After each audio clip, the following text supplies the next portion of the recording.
So it's been, quite the learning curve. Are you having a home or hospital birth? We are just so excited to meet our baby girl, get to squeeze her little face. What are your opinions on doctors versus midwives? Try to prepare as best as we can for something we've never done before. Do you have any names picked out?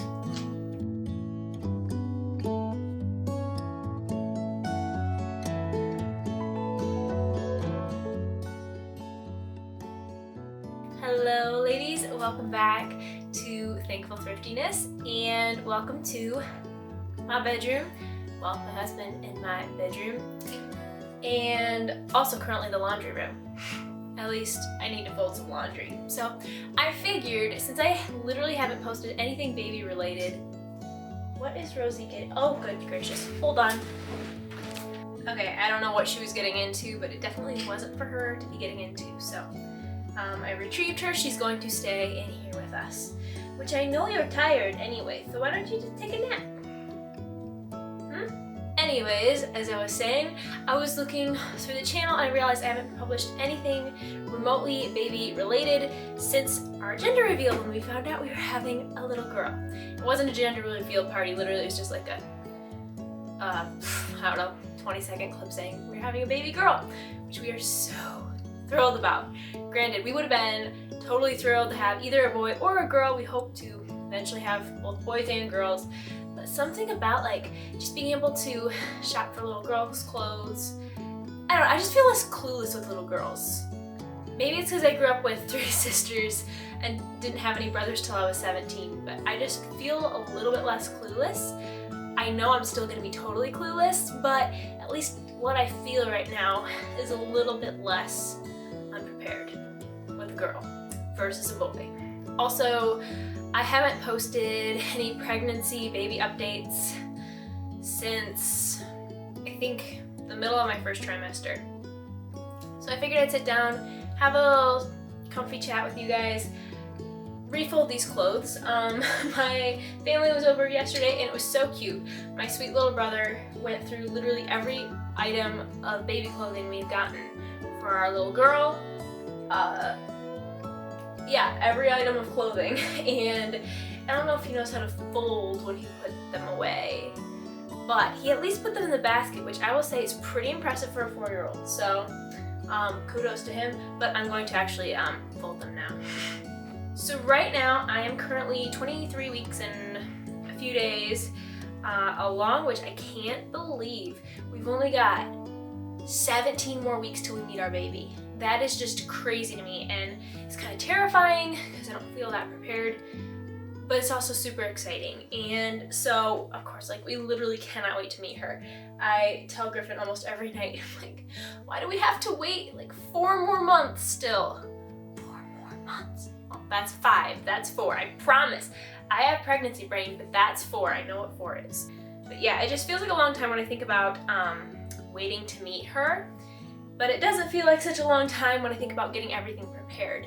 Thankfully, we've got the baby shower date and all that set. I've got the registry pretty much made. My mom was such a huge blessing and gave us a ton of the things she used for my little brother. And so a lot of the more expensive items we won't have to purchase, which is huge because babies can be expensive. I didn't realize how expensive babies were until I started trying to create the registry. Like, they can cost a chunk of change to get the nursery set up and just get what you need to take care of babies, even the basics, because I'm trying to keep it pretty basic. And as of yesterday, my mom also helped me pick out nursery colors, so we'll eventually do like a nursery reveal. Maybe I'll even show you guys painting of the nursery. I don't really know what all we'll do content-wise, but I'll definitely show you the final result. And it's something both Griffin and I liked, which I was surprised that we both agreed to it, because Griffin doesn't really like white walls, but there's this really good white color. Is it called Greek Villa? Oh, hi Rosie. Either way, Mom helped us figure that out. And so super thankful for her help, because I feel so clueless when it comes to decorating pretty much anything. We've also been garage sailing. I stayed with my family for about a week. My husband was out of town recently for a work trip. We got to go garage sailing. It gets some really cute little girl rompers and just cute baby stuff. I don't know. That's the sort of thing that keeps me going on those rougher days. Thankfully, I have not been throwing up nearly as much as the first trimester. It took, I'd say, till about, I think it was about 18 weeks, maybe 17, when I stopped throwing up like multiple times a day. Now it's more like a couple times a week. Really, it's weird. It's like if I get up too early, or if I didn't get enough sleep, or if I get up too quickly, I just lose my cookies. I don't know. It just kind of is what it is. Oh, hello. Yeah. You're sleepy, aren't you? So when we got the 20-week ultrasound, we were actually really surprised that it was a girl. We thought for sure it would be a boy, just based on what some people told us about weight gain and nausea, sickness, and so I thought like for sure it was gonna be a boy, just based on like old wives' tales and all that stuff. But looking at the screen, they said, guess what? It's a baby girl. We were, like I said, we were so excited, and yeah, it was just like the thrill of a lifetime, even though, I mean, we wouldn't have really had a preference either way. However, it was a 20-week appointment, and I feel like everyone walks away from their 20-week appointment with something wrong that the doctors are concerned about and you have to come back for. So I fully expected to have something, and what we got was like really mild. I was super thankful that everything was okay. They said that her cord was inserted more towards the edge of the placenta versus the center, and so they were worried about her not getting quite enough nutrients, and they said she might be a little small when she was born.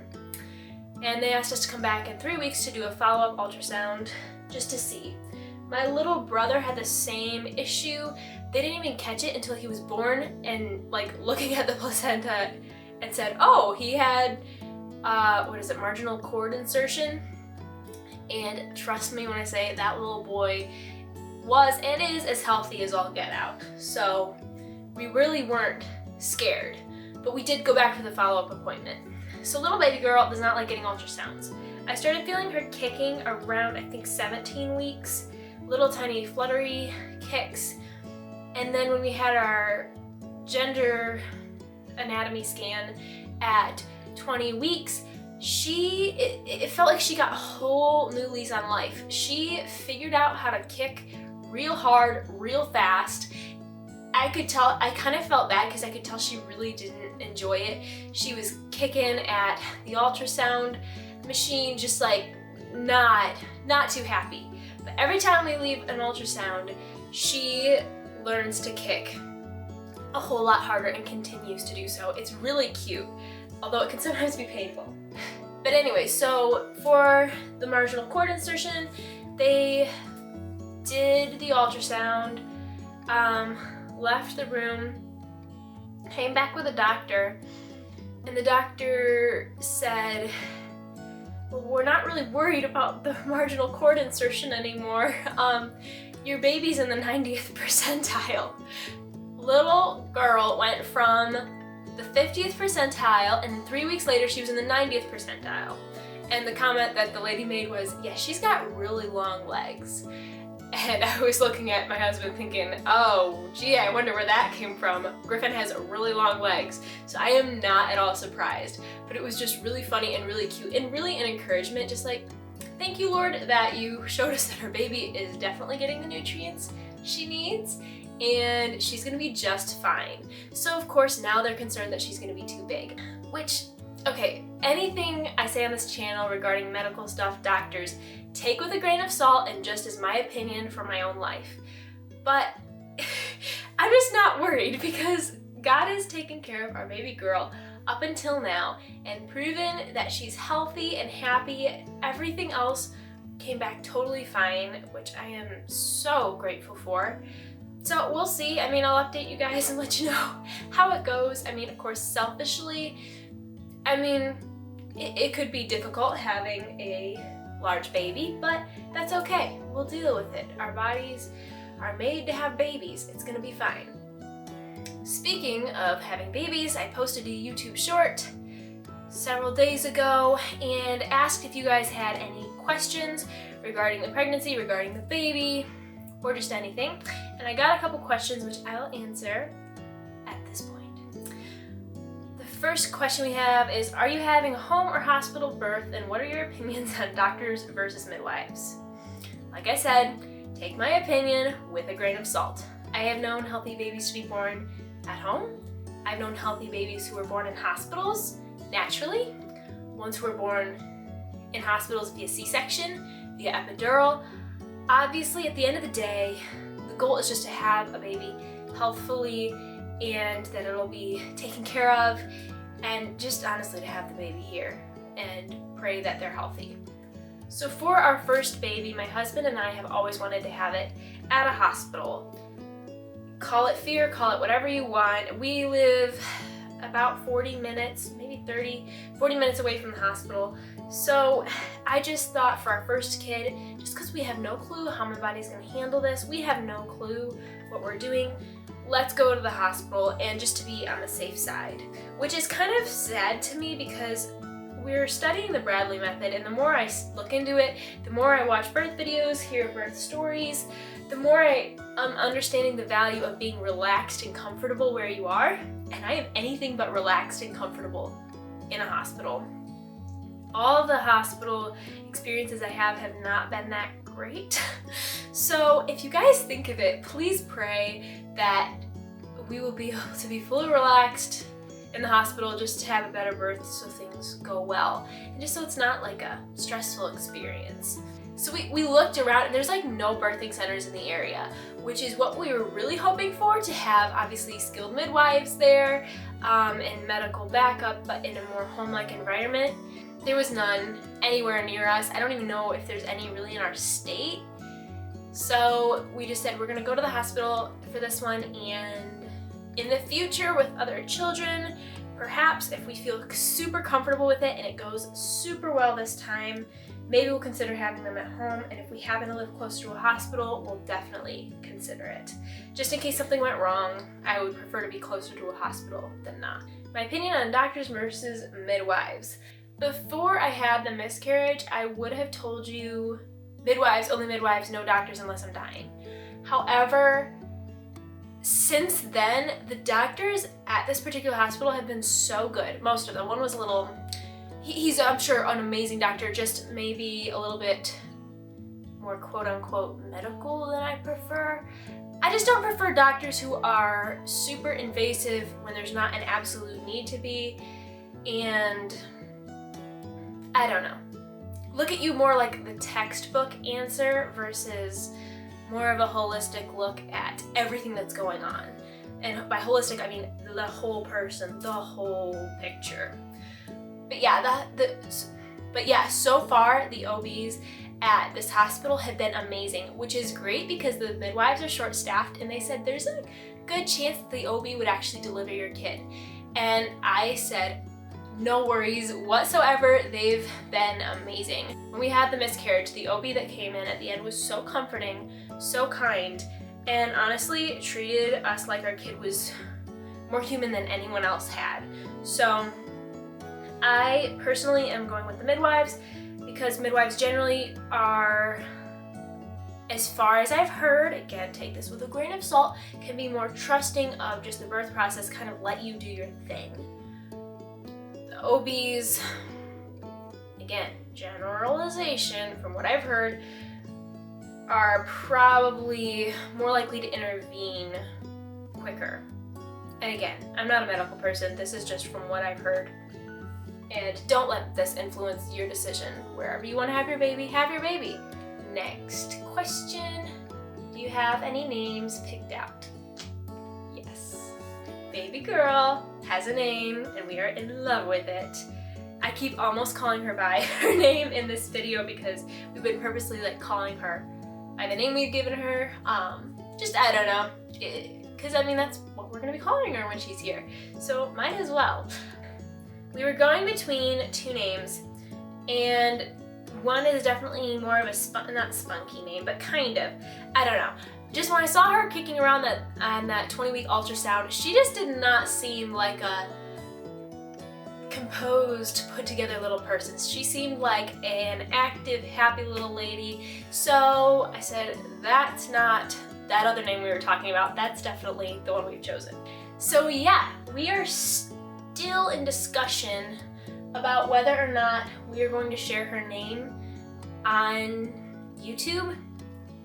Because obviously right now this channel, see when I'm filming this, I think there are 311 subscribers. And everyone in the comments is super sweet and like, y'all are great. I love having conversations with you in the comments. And so really it's not like a big deal right now. But if the channel were to grow a lot, it would open you up to more, you know, some not so nice people. And so we're trying to decide what to do for the privacy of our kids. I definitely will show them some of the videos because it's going to be a huge part of my life. Like that will be the biggest part of my life, will be being a mom and a wife. You know, YouTube is just a small part of my life. So the kids will definitely be in the videos some.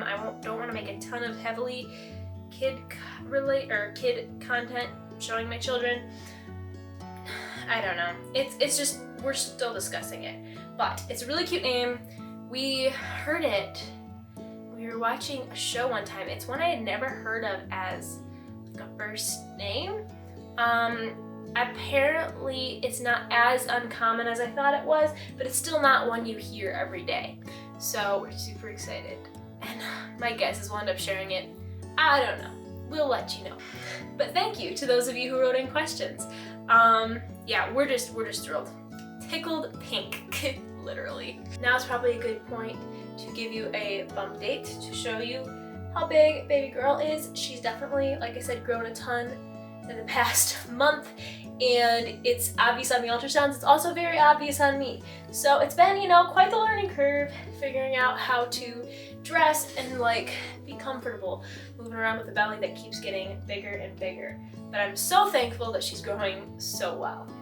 Baby is very active in the evenings when I'm laying down. Sometimes I'll go through an entire day and not feel her kick really at all.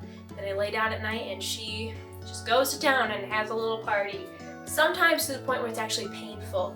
So lately, it's kind of funny. Griffin's only felt her kick, I think, 3 times, although she kicks all the time, because every time he goes to touch her, she calms down and like stops moving. It's kind of interesting. So I think we now know who's gonna be the one who's able to calm her down easiest, and I'm kind of jealous. But it's really helpful when she's like kicking my bladder really hard and it's kind of painful. Griffin can calm her down like that and she stops. Although like I said, I want her to kick and be happy, but sometimes it's a little uncomfy. I've got some homemade lemonade here that I literally fresh squeezed yesterday when my family came over, and it is so good. Something about fresh squeezed lemonade. What's like your summer beverage of choice this year? I'd say lemonade probably for me. I don't know. It's just so good. My sweet mother-in-law got me this, I don't know, is this a jumpsuit or a romper? I don't know the terminology. But she got me a couple of these and I've been living in them because they're so comfy and it's so hot this summer. But yeah, I've pretty much been living in these and sundresses because that's the most comfy thing I can come up with. What was the comfiest thing you wore during your pregnancy? I am all ears. I think I covered everything. I can't remember, but either way, we are just so excited to meet our baby girl. Can't wait for her to be here. But at the same time, we have a lot of preparing to do. We're gonna get an online Bradley Method course very shortly and work through that. We've already worked through reading a couple books. So yeah, just trying to get prepared for both having the baby and postpartum. I mean, there's a lot to figure out, and I've been trying to do more of the Bradley Method exercises, like pelvic rocks, squats, all that good stuff. Try to prepare as best as we can for something we've never done before, but I am so thankful to know that God made my body to do this, even though, yeah, I'm nervous and I'm a little bit scared because it's my first time, but I know that in the end, I'll just be so thankful and happy to have her here and just get to squeeze her little face and snuggle her. I can't wait. Thank you all so much for watching. I hope you're having a great summer. I hope you're staying cool. What is your preferred method of staying cool this summer? For me, it's getting in my neighbor's pool, which relieves so much back pain. Oh, I forgot to mention that. I've been having a lot of back and like hip pain, which is normal, but I'm so thankful I just started seeing a chiropractor, and when I get in my neighbor's pool, it's like the pain is instantly gone. It's the best thing. So, are you like a pool person? Are you like a crank the AC all the way up? Are you a sprinkler person? Yeah. What's your thing? I'm gonna finish folding this load of laundry. I hope you all have a wonderful rest of your day, and I'll talk to you next week.